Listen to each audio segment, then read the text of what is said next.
guys, this is Lord Chael speaking on behalf of our show sponsor, Established Titles.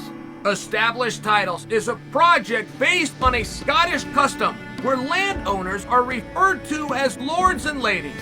They allow you to buy as little as 1 square foot of dedicated land so you can officially call yourself a lord or a lady. Established Titles is not just about your ego. You also get to do some good. In addition to your new fancy title, Established Titles supports global charities like One Tree Planet and Trees for the Future to help with the afforestation effort. Your title pack gets you at least 1 square foot of dedicated land in a private estate in Scotland. Your certificate features a unique plot number where you can see the exact location of your land. And right now, Established Titles is holding 200 plots of land right next to mine. So come join me in the Bad Guy Inc. Kingdom. Getting this certificate even allows you to officially change your name to Lord or Lady. Put it on your credit card, put it on your plane tickets, or if you're so inclined, put it on your dating profile. Makes for a great last-minute gift, and there's even couples packs that come with adjoining plots of land. Established Titles is having a great limited-time sale. Go to establishedtitles.com/Chael to save 10% off today. Remember to use the promo code Chael, or just click on the link below. Andy Foster, head of the California State Athletic Commission. Andy Foster is classic for having Zoom meetings. Well, he will invite all sorts of selected members from the community. Everybody will tune in. And if you were on this, you'll see judges up and down that you recognize. You'll see referees up and down that you recognize. And what Andy Foster will do is he will play a round. He will play a round of a fight, and he will simply ask his guests who won and why. That's it. If I had the feed to the Zoom meeting where Andy Foster is going to play Chandler Poirier 1, and then have Herb Dean tell us who won and why, have Big John McCarthy tell us who won and why, have Patricia Diamond, have Douglas Crosby, have Saul Diamano, I could get up and go home. I would just need to feed that to you guys. I don't know, but I'd like to hear.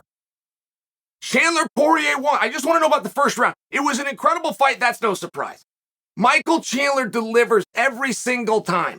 Michael Chandler is even with Justin Gaethje in terms of being your favorite fighter's favorite fighter. He absolutely delivers. Now, I've got to give Poirier that same credit, but it's not a surprise. He's not the new kid. This is a former world champion. Poirier fights nothing but main events and feature matches.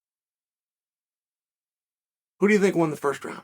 I mean, let me stop you there. Let's not even get into the whole who do you think won the first round? It was a mess. My phone was lighting up with text messages, and I wasn't responding to them. My circle will come to me. Chael's the expert. Chael, you tell us who won. We're having a party over here. You tell us what to think. Whatever you said, we're all going to believe right. They would entrust me like that. You understand? I didn't write a single one of them back. I don't know who won. That was a dogfight like perhaps I haven't seen in recent memory. And Poirier Chandler is 2 different fights. If it was a 5-round main event, it is a very different fight than if it was 3 rounds, and 3 was the right place to put it. It's just those guys are set stars. You could see where they would have to go at the end of the night. 3 rounds is where to put it, because they're going to throw the same amount of punches. They're going to have the same amount of submissions, the same amount of takedown attempts, the same amount of kicks. They're going to have they're just going to condense it into 15 minutes. It's just what those two do.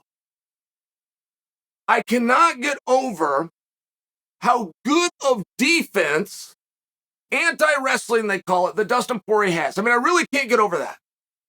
Like, there was talk at one point to get Poirier and Covington together. I'm not attempting to relive that. I will just tell you, when I heard it, I quickly dismissed it. But I can see where Poirier can hold his own with anybody in absolutely any realm. He doesn't get fatigued. He doesn't get frustrated when he gets hurt. Those punches hurt him just as much as they would hurt any of you or anybody else on the roster. He responds differently, and that's a true thing. Scientifically speaking, as it comes to pain, human beings all feel, on average, the same amount of pain.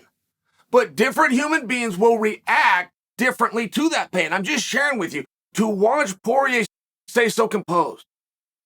Chandler was coming at him with absolute reckless abandon. What Chandler did to Poirier, the punches that landed and the ones that didn't land, were 100% what Adesanya planned to do, who's a professional striker, and what Pereira did, who's a professional striker. That's what they wanted to do. That would have been their dream performance. They couldn't do it. They couldn't do it because they're not comfortable enough with the what if the guy comes for a takedown. Chandler is completely comfortable. Do you guys remember Verdum when he would fight? Verdum, who won Abu Dhabi, was never known as a striker. But if you go back and you read his record on Sherdog, you're going to see how many people Verdum beat up on his feet. And the thing with Verdum is he had the power, but he had reckless abandon. He was daring you the entire time. Fabricio Verdum would dare take me down. I dare you to take me down. As a matter of fact, I'm going to jump in the air and I'm going to try to knee you in the face. All you got to do is lean into me and I'll fall down. Here, let me kick you in the head with my hands down. I'm 240 pounds and it's really going to hurt. And your only option to defend me is to take me down. Go ahead and do it. Do you guys remember when Verdum would do this, though? And Verdum would get away with things because he was so comfortable. Chandler does the same stuff.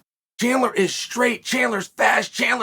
He goes to the body. He'll come upstairs and pour it. All the basics. Chin down, hands up. He's rolling with it as best as he can. He's rolling. He's trying to take pressure off the punches. As soon as you're done, he's coming back. A golden question in this sport is if you hurt a guy with strikes on your feet and he's up against the fence, what do you do? Now, people are absolutely adamant. I'll tell you the answer. The textbook answer is you keep striking him. And if you deal with any kind of a boxing coach, Clayton Hires 101. You put that guy in the fence, you have him hurt, don't hit him in the head, you dig right to his body. But people will agree with Clayton. There is a line, though. And you guys know this. If you put an animal if you wound an animal and you put him in a corner, he will come out fighting. It does not matter what kind of animal he is. It will not matter if he's an aggressive predator or not. If you wound him and you put him in a corner, he's coming at you. It's the only choice that he's got. And guys are very dangerous right then. I bring this to you because Chandler had Poirier up against the fence. Bam, bam, bam, bam, bam. And he goes in for a double. I support the idea. Now, here's the math. I have him hurt. I can get the takedown. If I get the takedown while he's hurt, I reasonably can assume I'm going to win this round. If I stay on my feet and I trade, I might be able to end the entire contest right now with a victory. But he's got an opportunity at his absolute most vulnerable. And if one of those get through, it's going to be the worst shot of the night. That's the math. Chandler winning for the takedown. I bring that to you because I know a lot of people are going to critique that specific position. I supported it. Watching the way Dustin can protect himself, watching the way that Dustin can come out, let's say round 2 in this case, but put round 1 behind him. Watching the way Dustin can come back and put what happened before behind him as though it never existed. It really is a thing of beauty. I mean, it's truly amazing. And this fight was lost for Chandler. If you want to go back and watch it, but Chandler gets on top, he starts to throw a leg in and Dustin catches. He just puts his hand down and he blocks it. He throws it off and that's what he used for a reversal. But that's what changed this entire fight. I just thought it was awesome. I loved it. I absolutely loved it. It hurt me. I will admit for you, it hurt me to see Chandler lose because I know how important a world championship is for him. And I know how much more difficult that path becomes. It's hard enough to start with, right? There's 7 billion men on earth and they'd all like to be world champion. Right? He's down to the final 5. It's hard enough without having this kind of defeat. But the one thing that Dustin Poirier wants to do, guys, I don't know that he wants to be world champion. I believe Dustin, and he needs your approval. It's up to you guys. It's not up to, it's you guys will decide, but I want to put it out there. I want to put this out there for Dustin. What he would like to do is to go in that very select few, that very small group of fighter who isn't about contenderships. It isn't about championships. It's a guy you want to see. And whatever he does, you're in. Nick Diaz lived there. Nate Diaz currently lives there. Conor McGregor lives there. It's a small island. And Dustin would like to be on it. I think he deserves it. He's talked about going to 170 pounds. Guys, he's not talking about going to 170 because he's too lazy to cut to 155 or he's lost the discipline. He's sharing with you to create some parity for him. And he's now giving you another weight class to do it. He did it at 45. He's done it at 55. He's created another set of parity for then you to say, for you to get it to the pundits, for you to tell the media, for them to create headlines to eventually come to Dana's desk. He's giving you 2 different weight classes. I think he's earned it. But I think that you guys want it. I think you do have some matches that you want to see him in, that maybe they aren't championship matches. They're matches you want to see him in. And I don't know that you have the power. This is what he's telling you. Listen, if that's what you want, listen. 2 weight classes, 55 and 70. What do you want to see Dustin Poirier do?